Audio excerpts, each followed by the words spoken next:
La psoriasi è una malattia infiammatoria ad andamento cronico recidivante che colpisce principalmente due fasce d'età, tra i 20 e i 30 anni e tra i 50 e i 60 anni, ma che può manifestarsi in qualunque periodo della vita.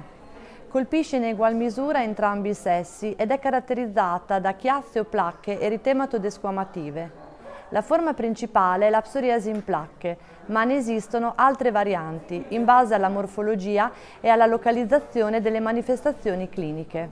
In Italia circa il 2-3% ne soffre e circa il 30% è affetto da una forma grave che necessita di trattamenti sistemici. La psoriasi era un tempo definita la malattia dei sani. Oggi questo concetto è stato ampiamente superato, in quanto alla base abbiamo un'infiammazione sistemica che si manifesta sia a livello cutaneo, ma che si presenta anche a livello di altri organi. Al centro del problema un'infiammazione che si estrinseca a livello cutaneo e a livello principalmente dell'apparato articolare, ma anche dell'apparato gastroenterico, cardiocircolatorio ed oculare. L'etiopatogenesi della psoriasi è multifattoriale. Diversi fattori concorrono allo sviluppo di questa patologia.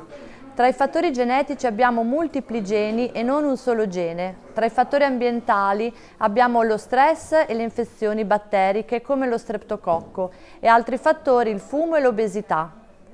L'assunzione di alcuni farmaci come i beta bloccanti, farmaci che agiscono sul sistema nervoso e farmaci antimalarici di sintesi possono far sviluppare la patologia o causarne un peggioramento. La psoriasi dello scalpo e la psoriasi della zona interglutea o psoriasi inversa sono delle manifestazioni cliniche dette speciali per sede. La psoriasi dello scalpo si manifesta con chiazze eritematodequamative che entrano in diagnosi differenziale con la dermatite seborroica, valutata attraverso la clinica e la dermatoscopia. Il trattamento di questa sede è assolutamente difficile ed è altamente invalidante per il paziente. La psoriasi del solco intergluteo fa parte della psoriasi inversa. La localizzazione è a livello delle pieghe inguinali, ascellari, sottomammarie.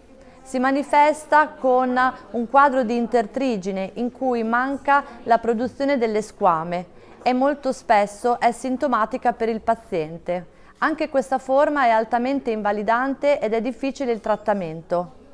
È importante ricordare che entrambe le manifestazioni, sia a livello del cuoio capelluto, principalmente retroauricolare, e a livello del solco intergluteo, possono essere la spia di una malattia infiammatoria sistemica quale l'artrite psoriasica.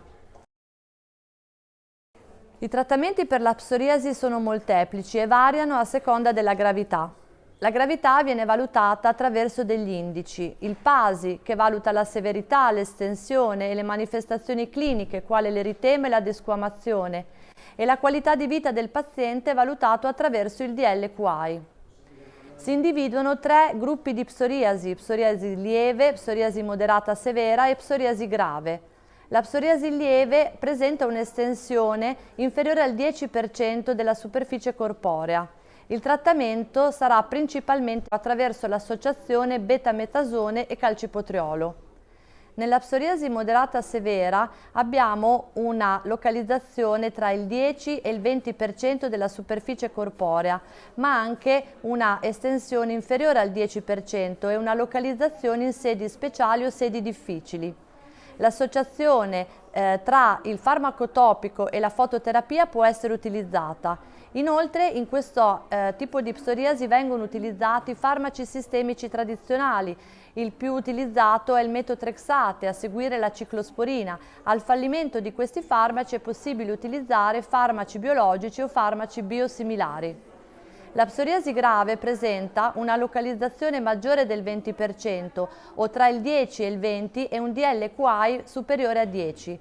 In questo tipo di psoriasi verranno utilizzati farmaci sistemici tradizionali e al fallimento o controindicazioni di questi farmaci, farmaci biologici, biotecnologici o farmaci biosimilari.